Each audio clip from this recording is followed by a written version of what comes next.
சரி ஓகேங்க. அதாவது போன வீடியோல பார்த்தீங்க அப்படின்னா, 5000 ரூபாய்க்கு வந்து கியர் சைக்கிள் வாங்கியிருக்கோம் அப்படின்னு சொல்லி போட்டிருந்தோம்.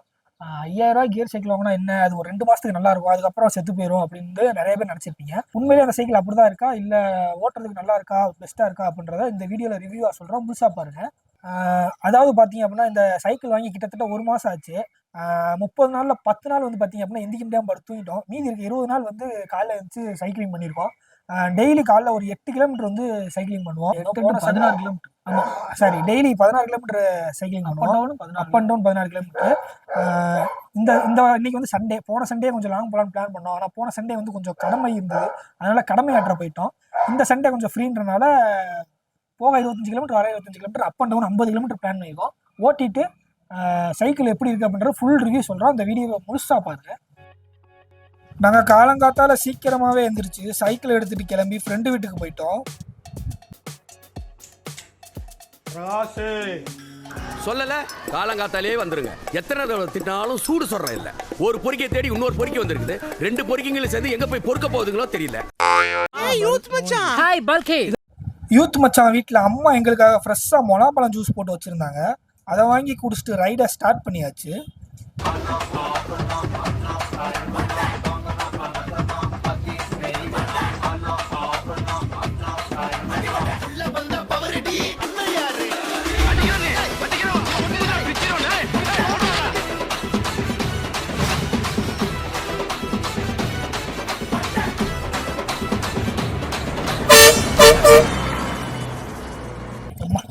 சரி ஓகேங்க. அதாவது எங்கள் வீட்டிலேருந்து சமயநல்லூர் அப்படின்ற ஒரு ஏரியா இருக்குது. அது வந்து கரெக்டாக பார்த்தீங்க அப்படின்னா 8 கிலோமீட்டர் 200 மீட்ரு.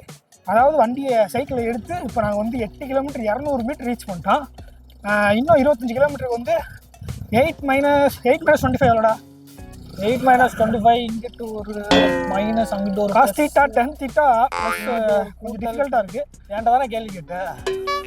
சொல்லு சொல்கிறேன். 17 கிலோமீட்டர் இருக்கு.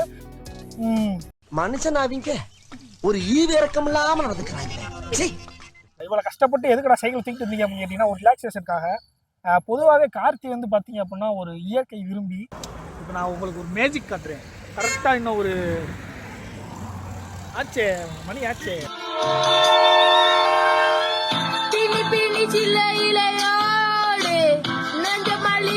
துணி போல ஒண்ணுக்கொண்ணுதான் இணைஞ்சு இருக்கு, உறவு எல்லாம் அமைஞ்சு இருக்கு.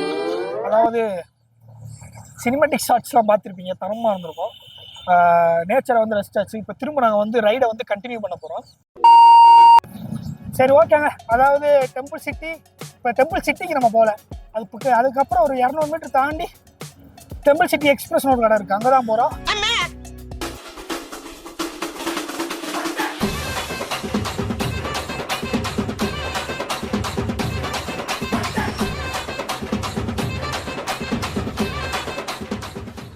ஒரு வழியா டெம்பிள் சிட்டி எக்ஸ்பிரஸ் வந்துட்டோம். 25 கிலோமீட்டர் கரெக்டாக இதோட முடியுது. இப்படி விட்டு போறியா சைக்கிள் நிற்குமாடா? சைக்கிளில் வந்து நான் சொன்ன மாதிரி பூட்டு, பாட்டில் ஹோல்டரு, சீட் கவரு இதெல்லாம் வாங்கி போட்டுக்கணும். இப்போ வந்து இந்த சைக்கிளில் பூட்டு நாங்கள் இன்னும் போடலை. இதுக்கு வந்து பூட்டு போட முடியுமா எனக்கு கரெக்டாக தெரியல. இந்த கேபிள் மாதிரி இருக்குல்ல, அதில் வந்து போடணும். போட்டால் தான் எங்கனாலும் வண்டியை விட்டு போகலாம். நீங்கள் கேபிள் போட்டு வண்டியை விட்டு போனீங்க அப்படின்னா தலையில் தூக்கி வச்சுட்டு போயிடுவாங்க. கேபிள் போடாம வண்டியை விட்டீங்க அப்படின்னா உருட்டிக்கிட்டே போயிடுவாங்க. அவ்வளோதான், வேற ஒன்று. நாங்கள் டீ மட்டும் தான் குடிக்கலாம்னு தான் நினச்சோம். ஆனால் டைம் ஆனதுனால பசிக்க ஆரம்பிச்சிருச்சு. அதனால் பிரேக்ஃபாஸ்ட்டை முடிச்சிடலாம்னு தோசை, வடை, பொடி ஊத்தாப்பம், பூரி, அப்புறம் ஃபைனல் டச்சுக்கு டீன்னு எல்லாத்தையும் வாங்கி சாப்பிட்டு பிரேக்ஃபாஸ்ட்டை முடிச்சுட்டு கிளம்பிட்டோம். சரி ஓகேங்க. இப்போ இந்த வண்டியோட ரிவ்யூ வந்து தலைவர் சொல்லுவார். இந்த வண்டியில் வந்து பாசிட்டிவ்னு பார்த்தீங்கன்னா ஃபஸ்ட்டு வந்து சாக்கப்சர். எனக்கு ரொம்ப பிடிச்சது வந்து சாக்கப்சர். சாக்கப்சர் வந்து சூப்பராக இருக்குது. பள்ளத்துலலாம் இறக்கி ஏற்றும் போது அந்த ஃபீல் நமக்கு தெரியுது. அந்த சாக்கப்சர் ஃபீல் வந்து தெரியுது, உணர முடியுது. ரெண்டாவது வந்து வண்டி வந்து ஸ்டேபிளாக இருக்குது. நம்ம பாட்டு கையை விட்டுட்டு ஒரு 2 கிலோமீட்டர் 3 கிலோமீட்டர் கூட ஓட்டிட்டு போயிட்டே இருக்கலாம். நல்லா தான் போய்கிட்டு இருக்கு. மூணாவது பாயிண்ட் வந்து பாத்தீங்கன்னா பிரேக் வந்து டிஸ்க் பிரேக் கொடுத்துருக்காங்க. அதனால போய் பிடிச்சோம்னா சக்கு சக்கு சக்கு சக்கு சக்கு சக்கு சக்கு சக்குன்னு எங்கனக்குள்ள நிக்கணுமோ அங்கனக்குள்ள டப்புன்னு நின்றுது வண்டி. அப்புறம் ஒரு கொடை மட்டும் மிஸ்ஸிங்கு. கொடை மட்டும் இருந்துச்சுன்னா இந்த மாதிரி போக தேவை. அது போக நெகட்டிவிட்டியும் இருக்கு. நெகட்டிவிட்டி என்னன்னா நான் சொல்றேன். ஃபர்ஸ்ட் இதுல வந்து என்னன்னு பாத்தீங்க அப்படின்னா சீட்டு வந்து டப்பாவோட சின்னதா இருக்கு. அதனால என்னன்னா டப்பாவோட சின்னதா இருக்கு. என்னடா டப்பான்னு யோசிக்காங்க, டிப்பியே தான் டப்பான்னு. ஆமா, அதனால வந்து நமக்கு வந்து சுற்றி பெயின் வந்துருது, ரொம்ப அழுத்துற மாதிரி இருக்கு. அதுக்கு வந்து நான் வந்து என்னன்னா ஜெல் சீட்டுன்னு ஒன்று வந்து விற்றாங்க, அதை வாங்கி போட்டு பார்த்தேன். அது வாங்கி போட்டாலுமே சரி வரல. அது வந்து நம்ம சீட்டு தான் கொஞ்சம் பெருசாகணும். அது வந்து கொஞ்சம் கொடுத்து அல்ட்ரு பண்ணுவோம் யாருக்காவது. அது ஒரு மிகப்பெரிய நெகட்டிவாக இருக்குது. ஏன்னா கொஞ்சம் தூரம் கூட வண்டி ஓட்ட முடியல. அதாவது நம்ம டப்பாவை வந்து சீட்டில் வைக்கிறோம் அப்படின்னா டப்பா வந்து சீட்டு வந்து பெருசாக இருக்கணும், டப்பா சின்னதாக இருக்கணும். அப்போதான் வலிக்காது. இது என்ன இருக்குன்னா நம்ம டப்பாவில் பாதி கூட எப்படி காவாசி கூட உள்ளே வரல, என்ன காட்டும் காவாசி கூட வரல. அதனால என்னன்னா ஒரே வலியாக இருக்குது. அதை வந்து சீட்டை மட்டும் இப்படியா கொஞ்சம் பெருசு பண்ணிட்டோம் அப்படின்னா வண்டி ஓட்டுறது நல்லாயிருக்கும். ரெண்டாவது வந்து பார்த்தீங்கன்னா பின்னாடி இருக்க மக்காடு, அது வந்து பெரிய சகதியில் விட்டா மட்டும் இல்லை, சும்மா அந்த வீட்டு வாசலில் நடந்தடிச்சு விட்டுருப்பாங்க. அந்த மாதிரி தண்ணியில் இப்போ கொஞ்சம் நம்ம அழுத்தினாலுமே என்னென்னா பின்னாடி சட்டை பூரா சகதியாகிருக்கு. அதுவும் ரெண்டாவது நெகட்டிவ். மூணாவது நெகட்டிவ் வந்து பார்த்தீங்கன்னா அந்த கியர் வந்து இப்போ ஃபஸ்ட் கியர் வந்து செகண்ட் கியர் சேஞ்ச் பண்ண உடனே ஒரு கிரிச்சு லைட்டாக சவுண்டு வருது. அது வந்து மறுபடியும் டவுன் பண்ணிட்டு மறுபடியும் ஹை பண்ணோம் அப்படின்னா அந்த சவுண்டு மறுபடியும் வரமாட்டேங்குது. நம்ம அது வந்து தேர்ட் கியரில் மட்டும் அப்படி வருது. அது ஒருவேளை எங்களுக்கு போட தெரியல என்னன்னு தெரியல. மற்றபடி இந்த சைக்கிளில் குறை சொல்கிறதுக்கு ஒன்றுமே கிடையாது. கொடுத்த அமௌண்ட்டுக்கு வந்து ஒரு 5000 ரூபாய்க்கு தான் வாங்கணும் இந்த சைக்கிளை. 5000 ரூபாய்க்கு இது ரொம்ப நல்ல சைக்கிளாக தான் இருக்குது, ஒன்றும் பிரச்சனை கிடையாது. நம்பி இந்த சைக்கிளை வந்து நீங்கள் வாங்கலாம். ரைட்டில் அந்த மெக்கானிக் ஷாப் இருந்தார் அதான். ஆமாம், போய் ஆயில் வந்து சேஞ்ச் பண்ணி போயிடுவோம். லாங் வந்துருச்சு வண்டி. இதெல்லாம் அப்படியே கண்டுக்காமலே விட்டுறணும், என்கரேஜ் பண்ணக்கூடாது. என்கரேஜ் பண்ணி ரெஸ்பான்ஸ் பண்ணோம் அப்படின்னா தான் திரும்ப அதே தான் பேசிக்கிட்டே இருக்கேன். அப்படியே விட்டுட்டோம் அப்படின்னா அவனே மூஞ்சி செத்து போய் விட்டுருக்கான்.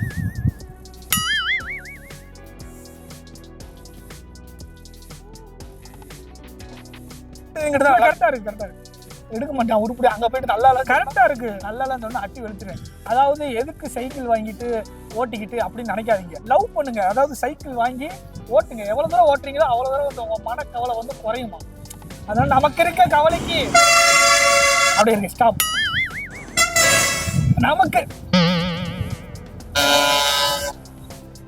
நமக்கு இருக்க கவலைக்கு லண்டன் வரைக்கும் ஓட்டினாலும் கவலை குறையாதுன்னு நினைக்காதீங்க. வண்டி ஓட்டுங்க.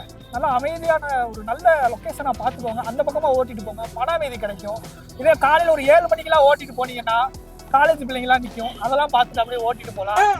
லவ் பண்ணுங்க. என்ன விஷயம் பண்ணாலும் அதை லவ் பண்ணி பண்ணுங்க. இப்போ நான் சைக்கிள் எப்படி லவ் பண்ணுறேன்றதை காட்டுறேன்.